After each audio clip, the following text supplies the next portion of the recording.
Welcome back to OneTake Tonight. He's Reese, I'm Dan. Producer Reese, we got a big show. How are we feeling? Feeling good, Dan. We got blogs of the week. We got For the Brand. But first up, we have a very special guest. A man of many talents, a videographer, photographer, from whales and sharks to surfing. A true Renaissance man, the pride of Placerville, California, Euan Rannachan. What's up, man? Clap it up, producers. Clap it up. We need more clapping from you, man. Where's the energy? That's awesome, man. Euan, you've been busy the last few months, man. Thanks for taking a little time to join. Of course. Thanks for having me, guys. Great to see you. Let's kick it off with this past swell at Mavericks. We're filming this on April 2nd. It was last Friday, Saturday. Had some outstanding waves. You were there firsthand. Kai Lenny was in town. Tell the people a little bit about that. Yeah, so that was a shock to me, honestly. I didn't even know until I saw him through my camera. But I've been watching. We've all been watching, kind of for the last big one, maybe coming through, and that big, what do they call it? The atmospheric river or whatever we just went through. I think it exploded in kind of the middle of the Pacific, and it just pushed huge waves towards us. And luckily, it was the right kind of direction for Mavs. It was gnarly. I didn't go on a boat this time like I usually am. I was up on the cliff just because we weren't really sure what was going to happen. We thought the weather was going to close in and we were going to kind of get skunked. But got there before first light, like hiked up onto the bluff right there. Set my it's a pretty big camera up because it's quite far away from there. I was actually trying some new tech, which I was really excited about, and it worked really well, which I'm also stoked about. And we sat there from, like 6:30 in the morning till we didn't get off the hill until about 4, and it was like sunny by that point, and we were getting sunburned. But like for the first 3 hours, the rain was right there. It was just on the edge of Mavs. I think Mavericks, the way the bluff is and all the rest, it kind of has like a negative pressure that sits around it. So even when we're out there on the skis, it'll sometimes, even if the fog's coming in, it'll just push it away from that area. I think there's something to do with, I'm sure some meteorologists could tell me, there's some kind of like way the wind hits the cliff and comes back. It just like keeps the clouds off of that area. I've been out there when it closes in on us, but like for the most part, I think as long as there's some kind of onshore, it'll just push it just away. And it did that for us this time. And sometimes you have to deal with the fog coming in, and you can only see Mavs for a couple seconds when you're up there on the cliff. But it was gorgeous, and it was really fun to film. And sets were few and far between, but when they did come, they were humongous, and there were some really awesome. Saw a couple of those clips, man. Those clips were pretty darn impressive. For those cool that haven't been down there, it's a unique spot because there's two main filming areas, and there's also the bluff that you don't necessarily have the best access to, which is a bit annoying. But that's why having world-class cameras, whether you're on the ski or outside of the water, is critical, and that's why you all are able to get such sweet shots. Do you have a favorite of the two spots? Because you have the main spot where people are viewing, and then you also have the kind of longer area, but you can get some cooler angles off of that as well. So that's my thing. I love. I mean, shooting the left at Mavs. So looking out to sea is such an interesting angle. Like, because it's very difficult to shoot from the left when you're on the water. It's very dangerous. Like if the wave is wide and you can't really tell until it's right there. If you're on the left of Mavs and you get trapped, you're in a bad spot. So being able to comfortably sit and shoot looking at the left is really, really fun, and that's what that cliff kind of provides. But saying that, I'm probably almost a mile out, like 3/4 of a mile off. So you're looking. I mean, they're very small, and like so people come up and they're like, it doesn't look very good. I'm like, well, look through this camera because it's like almost. I've been there with you on that camera, man. It's pretty unbelievable to see. Yeah, so it's like, but keeping that still at such a long length, it's like a very small area of the horizon. You're just trying to keep it as steady as possible. So like, there's a lot of tech that goes into that, keeping the image still. But technology is starting to catch up with that, which is awesome. So there's a lot of in-camera stuff, but then having a good steady tripod and a good, a head on the tripod. I was using this interesting 360 panning one that you use really to shoot birds and stuff, but. It worked really well for Mav, so I'm stoked on that. But yeah, so I'd say out of the two, like where everyone sees up on the cliff, if you climb up the hill, which can be a gnarly climb, if anyone listening to this and think they're going to do it, it can be challenging, and sometimes especially if it's a little rainy out there. Producer Reese, you got to keep your footing, man. Producer Reese will probably be tumbling down that. Oh, did you fall down, Reese? 2.5 seconds. No, but I probably would. I'd probably be tumbling down there like a little bowling ball, you know. I may have gnarly. stumbled a time or two. I think Coulier laughed at me a little bit last year, but that's okay. Yeah. It's good to get Chris a laugh. Yeah. I mean, if you don't have a camera on your back, it's not as bad. But like climbing up that hill with a camera, like 50 pounds of gear on my back, it's not very fun. So That's a ruck.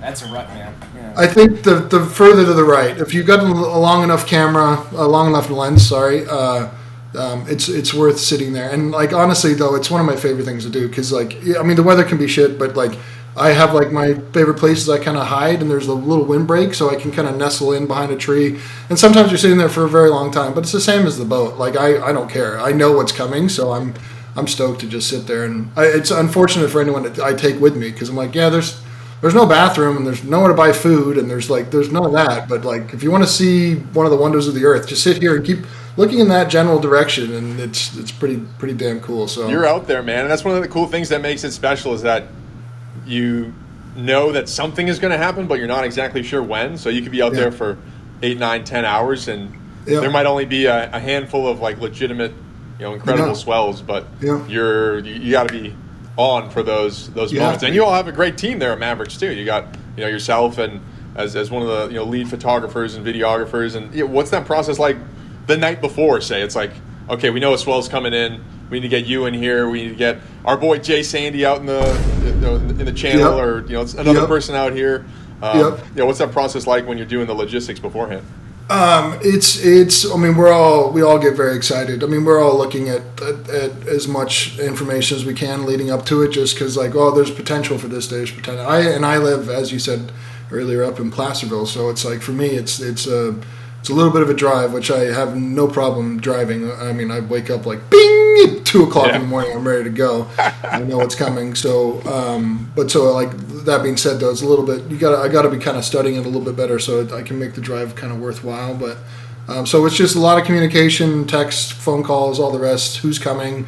What surfaces we talk to?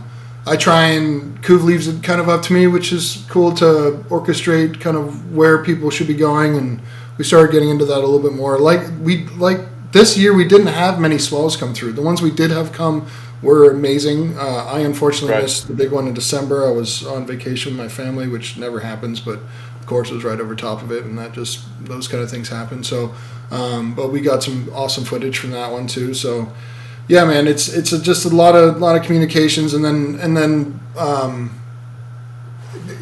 lot of people want to go out and shoot at Mavs, and it's. If anyone who wants to get into kind of big wave filming and photography, like it's actually quite easy to do. Like you can just go up on the cliff and anyone can film from up there. But it's like anything else, you just got to put your time in. You got to sit there and wait. I think this last swell was a really good reminder of that for some of the people that were with me. Like we had constantly people hiking on that cliff and be like, oh, it was way bigger yesterday, and then it'd be like very flat in front of us.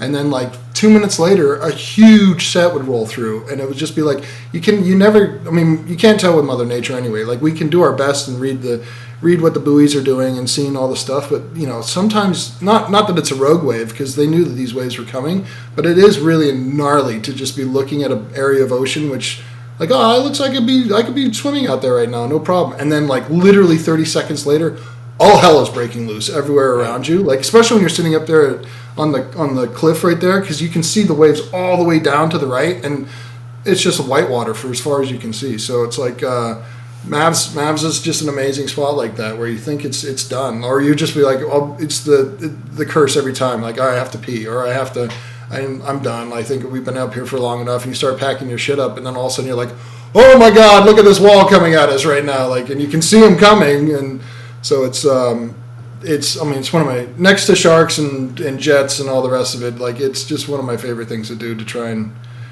capture, and that angle it's tricky for a lot of multitude of reasons. Honestly, even at that length, you're dealing with atmospheric distortion. Like if there's heat haze, if there's anything going on, it can really like disintegrate your image quite because I'm still cropping in on my image, even though I'm really, really punched in. Like, I want to see the guys like coming over the edge, and I want to see the lip and underneath the lip, and I want to see like I'm asking a lot of the camera, but when it hits it, it's rad. And especially that afternoon on Friday, like the sun was out, and it's just like that really cool emerald green color from Mavs when on the lip, and just that blue, like it looked beautiful. It was like quintessential Mavs. Wasn't humongous, but it was still really fun to photograph.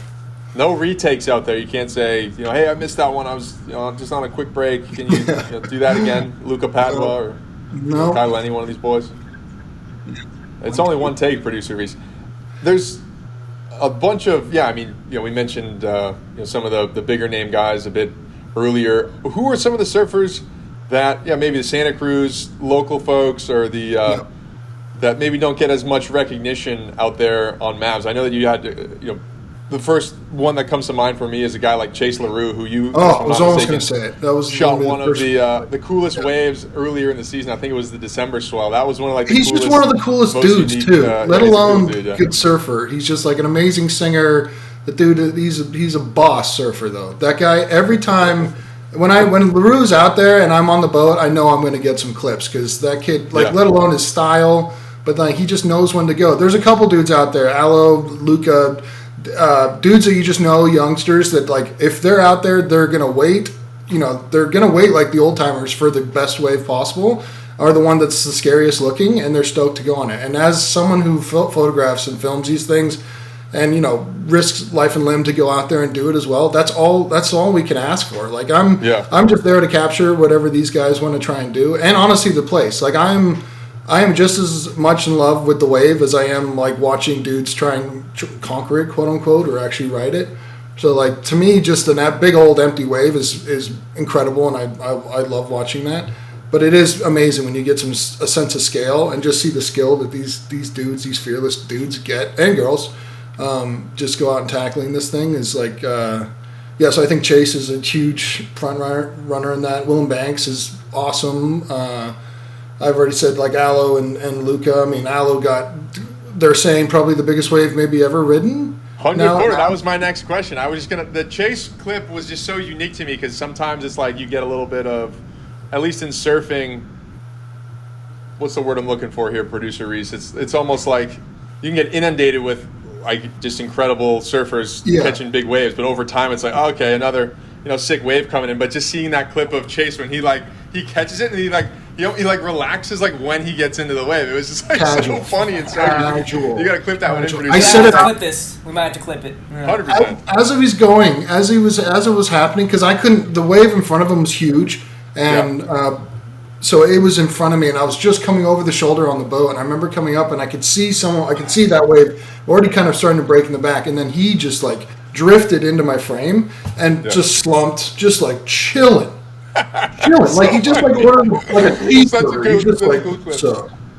And just slid all the way through the frame. And I remember out loud just going, casual. And he just did, and the wave is just curling in the background. Oh, it's such a cool video. I love it too. I was just trying to keep it nice and still for him. But yeah, no, he's a boss surfer. There's a lot of the youngsters. That was a cool thing on Friday too. There was the young kids.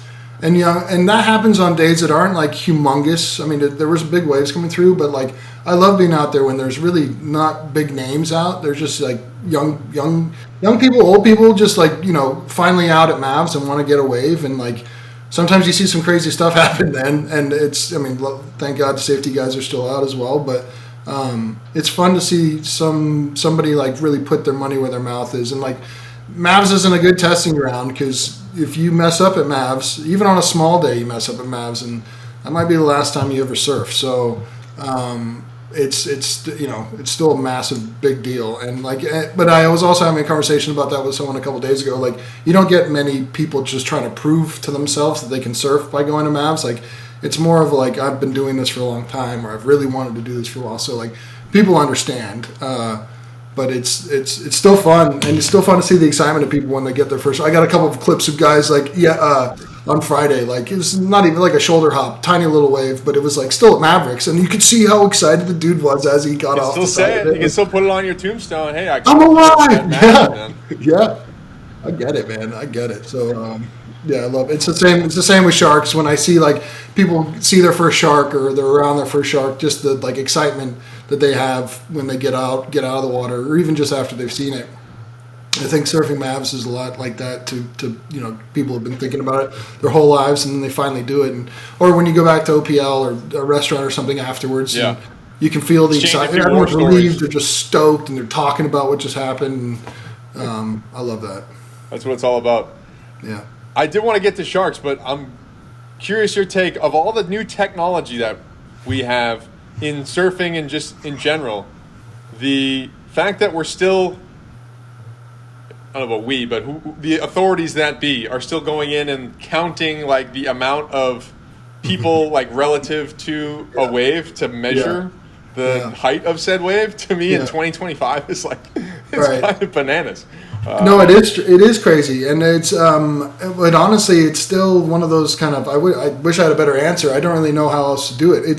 It like big waves too. Like I said, even on a day when, let's say, the tide is filling back in, so there's like the waves are fighting the tide. Sometimes it's just got so much energy on it, it sucks all the water out in front of it. So like even though it's sea level, like it's now like there's a 10-foot. You can see it if you look across. If you're looking at the side of Mount, like on the shoulder, looking across, you'll see like sea level, and then it just dips way down.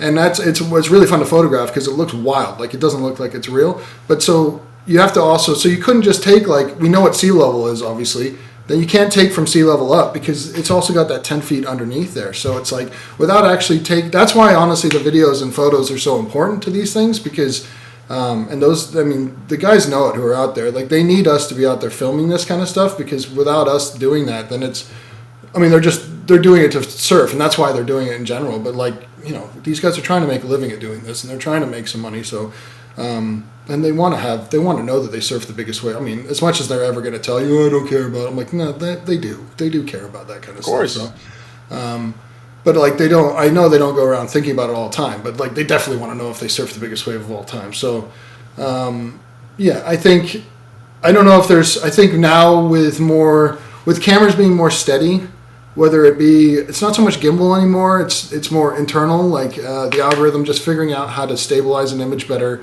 inside your camera. I think with that kind of stuff, you're going to see it's going to be a lot easier to kind of tell the size of the wave because it's very difficult when it's like out of frame, in the frame, out of frame, in the frame. And I mean, sometimes it's impossible to be still out there just because the swell is so moving. But when it's on those nice, really clear days, when you get the huge duration between waves and you get enough time to set your shot up, like even it was easier then, but now it's getting a lot easier to get a nice rock solid image. So I think, I mean, I shoot with a Nikon Z9 out there, and it's got image stabilization on the sensor, and then some of the lenses I use too will have it in there as well. But like the resolution, the frame rate, and the autofocus that camera has feels like cheating. And I say that, I mean, I shoot lots of music and do all the other stuff too, and I say that the same thing for that too. Like they've come so far in really not that long of a time. Like I've been a professional photographer for like 15 years now, and it's like the progression from my first kind of cameras, I mean my first digital camera, let's say, even in high school to now is it's staggering. It's really staggering. So wild. And shout out to Aloe for that incredible wave, man. That was, I think he was towed. Was it a tow wave? I think it was. I think it was impossible to paddle those days. The wave's just too big and moving so fast. There's no way you're gonna. But like even though I still. What an accomplishment, man! Unbelievable. He'll have that photo for the rest of his life. Performer of the year. Yeah, 2024. So sick. You mentioned sharks earlier. I'm curious because you were down in Mexico, and there's been some.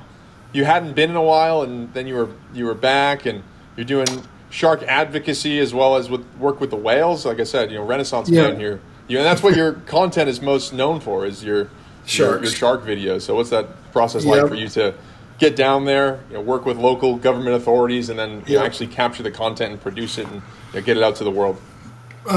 So sharks are near and dear to my heart. Yeah, and like, as you said, that's pretty much what I'm known for. The big boys, the white sharks here and here. The place we used to go and take, I still do have a travel adventure company called Be a Shark with a really good friend of mine, and we would take people to this. Make sure you put that in. Be a Shark. Yeah, Be a Shark. Yeah. we would take people to this island called Guadalupe, which is the furthest, most westerly point in Mexico you can go. It's this volcanic island. It's really, really deep on all sides. It's a huge pinniped colony, so elephant seals, fur seals, California sea lions all hang out there.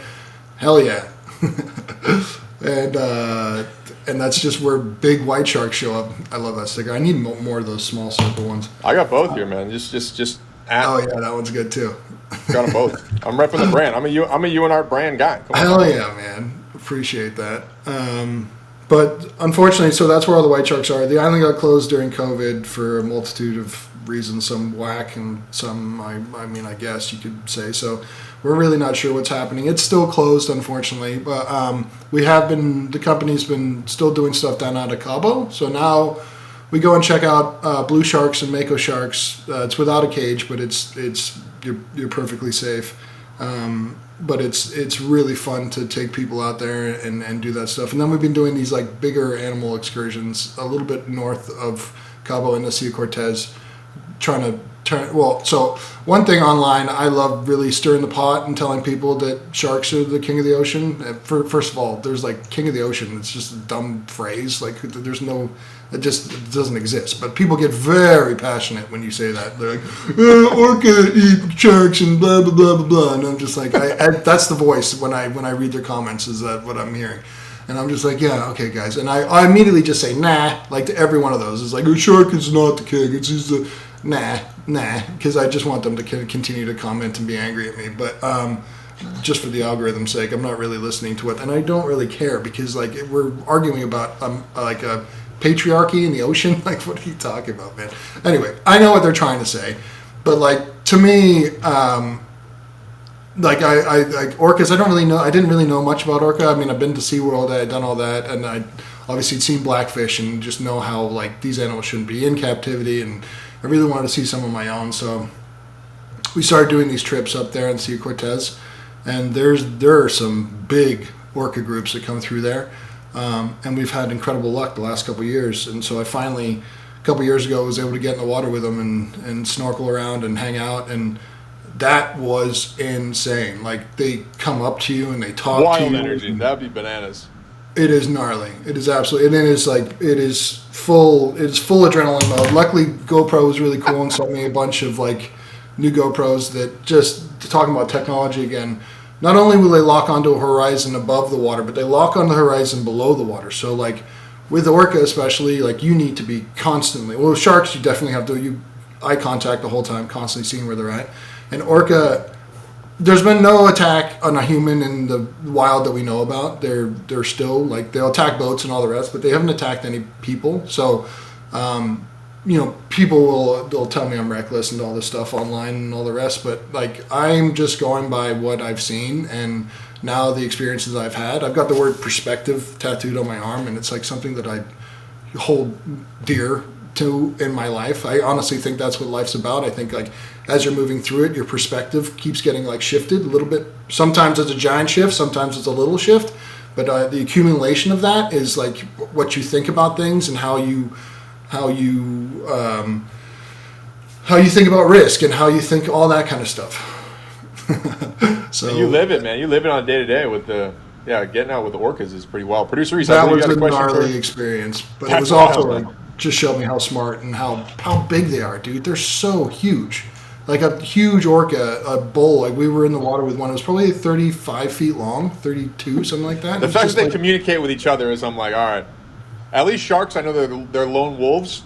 So if they get you, they get you. Yeah. But orca, they're like talking, all that. No, orca's just like, my buddy's gonna bite your ear, and then my other buddy's gonna bite your toe, and then we're gonna slowly rip you apart. Like, they could easily do that. Peel your skin off. Like I've seen them do just horrendous things to like dolphins and all the rest. And people are like, then you get in the water with them. I'm like, yeah, I did it a bunch of times, and I'm completely fine. I think what I've been told by biologists and scientists that come out with us is that the animal understands that by messing with us, it is in a world of hurt that it can't fix. So it is smart enough to know that like if I was to attack that person, it's going to be so much worse on me. And like there's no way of really knowing that, but like it makes sense. I mean, I've literally seen them come up to us and like tails, move their tails out of the way so they don't hit us.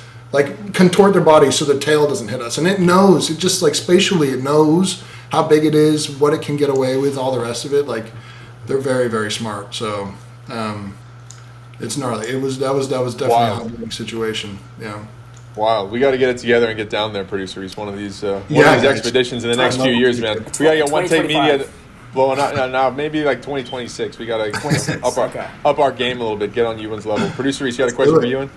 Yeah, actually, Euan, I was curious. You know, Dan introduced you as, you know, a man of many talents. Obviously, you have your videography, filming the Sharks, Mavericks, getting those crazy shots. You mentioned how you were doing a lot of 3D printing as of late. I was just curious if there was any, you know, new mediums of your artwork that you'd like to get into moving into this new year, and you know, or you know, and or creative outlets. So cool, man. 3D printings. I love making sculptures and more like it's more. I'm a fine artist. First off, in everything I do, like I went to art school. That's my mom was a painter and a sculptress. Like at a young age, I've been growing up with sports and a pencil in my hand were my two things. And then it just like photography kind of grew out of that and all the rest. So for me, like having all the other avenues of like whether it's painting or drawing or 3D printing or woodworking or, you know, drones or whatever, video, photo, it's like each one for me is you envision like cups, right? And like some get filled up faster and dumped out and others fill up slowly, but like I'm constantly just like drinking all these cups of water. And it's like if I don't do that, I was talking to you guys earlier, I don't know if you're recording them, but like it's almost a sickness for me. Like I constantly have to be filming or like creating something. It's the way I look at stuff. I constantly am just like, oh, how would I film that? Or how would I shoot that differently? Or how I can't watch TV now without going like, how do they do that? How do they film that? What do they shoot that on? What lens is that? And it ruins a lot of stuff for me. But at the same time, like it also like fills some of those glasses up. So it's like a constant battle of keeping on top of things. I also talk about like keeping balls in the air, like juggling. Like there's all these things. I've got all these different avenues. And I'm very fortunate to be able to do a lot of them, but at the same time, like I just like I'll get sick of one and then I'll jump to the other, and then I can't do them all at the same time. So it's great to have, but it's like I don't know if there's any like new ones. I want to sell more prints. I don't really ever focus on selling prints. I have an art show that I'm going to at Industry I'm displaying art in, and at the end and on April 26th. It's in Livermore. So I'm going to be displaying some like original art, fine art, some pencil drawing stuff, and then just some actually Mav prints and some shark stuff there too. I think we got to get Dan a new print for his apartment. So I think we got to go. Yeah. Let's do it. Man. I have a shark print around. I have a shark print around the corner. Nice.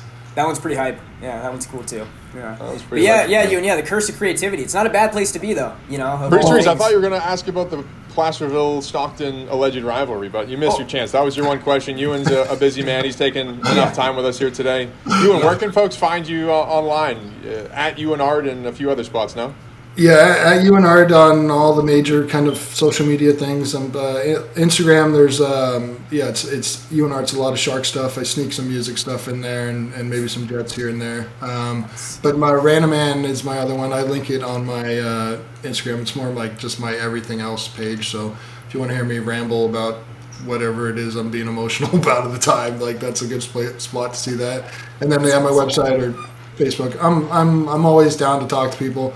I also love blocking people, so if you're just going to troll me, that's what's going to happen there. But I enjoy the social medias. I'm there. I'm pretty prolific on there, so people can find me there. Social media star, Euan Rannachan. Thanks for taking a little time to chat with us, man.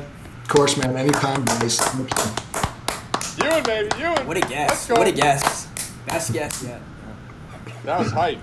That's hype, Euan. Are you going to be? I don't know if they're doing the Mavs Awards this year, but I might hit up your boy Tom to see if.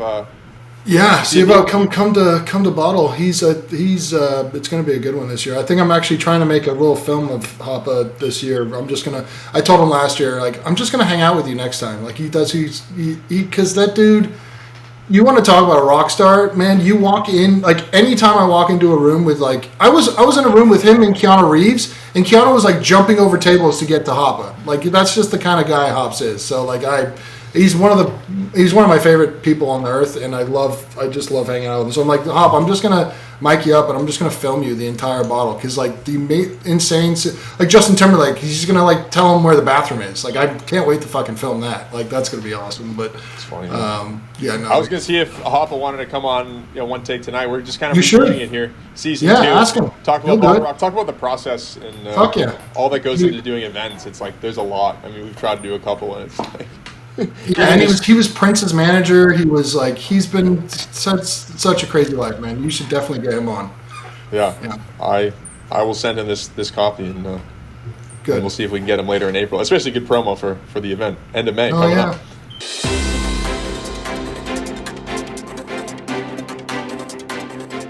Yeah. Blogs of the week. Producer Reese, Short King Spring is back. Do you have anything else to talk about?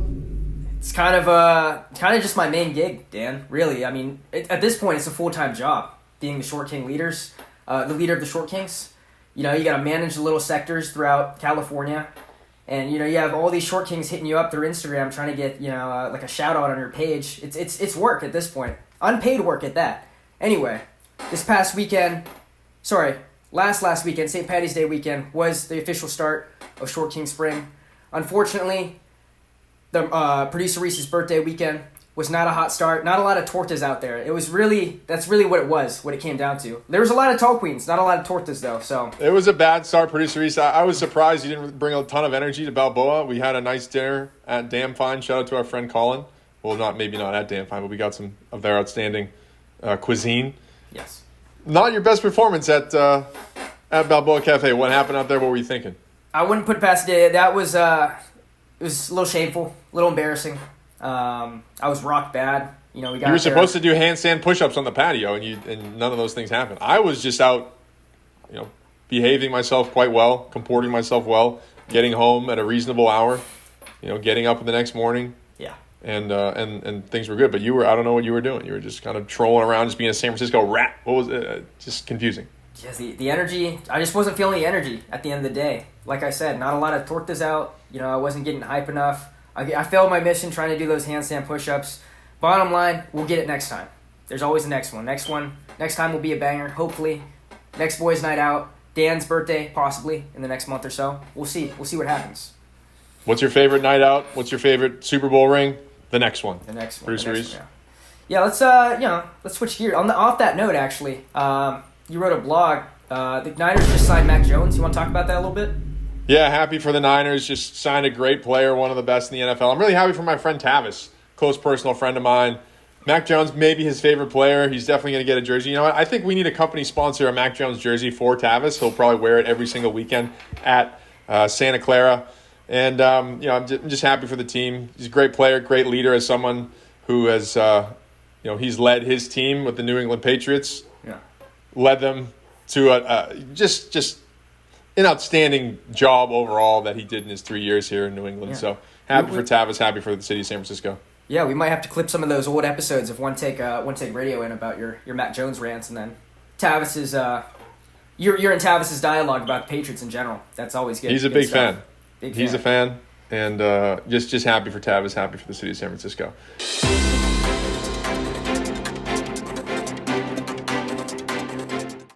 Behind the scenes / for the brand. Yeah, we haven't been blogging that much. That's another factor too. I just haven't blogged that much in like 6-7 months. Just, you got some topics we can touch on those. Producer Reese, go ahead.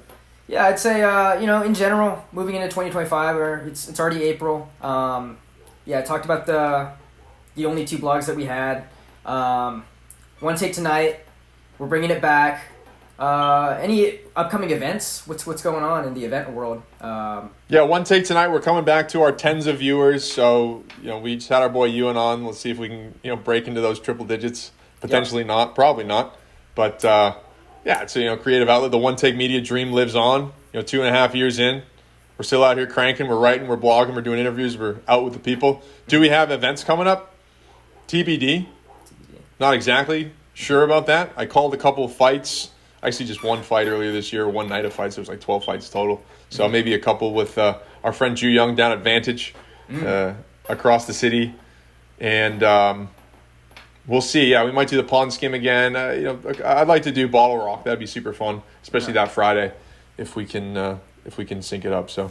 Is OneTake Media becoming a combat sports network? I don't know, man. It could be. There might be I don't know. We've been accused of a bunch of different things. I'm wherever there's electricity, wherever there's high energy, I'm trying not to jump around too much. TI or some other detractors in the past have called this an action sports network when we were focused. We were hosting skate tournaments and making documentary films, the best skier on the mountain, what have you. Yeah. I don't think we're becoming a combat sports company. I'd love calling combat sports. That's like my favorite thing. Yeah. Or one of my favorite things is do play-by-play. Jim Lampley's coming back in a month. Mm-hmm. And just excited about that, inspiring me. I love getting on the calls. It's fun. Yeah, nice. Yeah, I think is Dan back full time? I don't know. Am I back full time? I'm here, for OneTake Media? I mean, dude, I've been, 2024 full time. I was talking about more work. I've been slanging payment systems. Shout out Global Payments. Just slanging them, Danny Small Biz, all around the whole city, the whole state of California. I'm slanging. So just picking up those commission checks left and right. People think that OneTake Media just happened. It's like, no, it's me funding everything, paying for producer Reese's brand new camera in Stockton while he whines and complains about certain things. Oh, Dan, I need a new Adobe license. Oh, I need Dropbox. Blah blah blah blah blah. So it is what it is. It's part of the process, but that's what entrepreneurs do. That's why folks like producer Reese are working for folks like Dan, and we're going to continue to keep the dream alive. That's right, man. I love the attitude. Love the energy. Moving into next week, man. This was a pretty electric episode with Euanart. I mean, what kind of other guests are we thinking moving forward? Euan talking about orcas has had me. That's bananas that he's doing that. That's legitimately scary, but electric. It's awesome that he does that. That's sick, dude. Yeah. I think we got to get out there in the water with him at some point. Like I said, maybe if not a 25 trip, a 26 trip for sure would be kind of cool.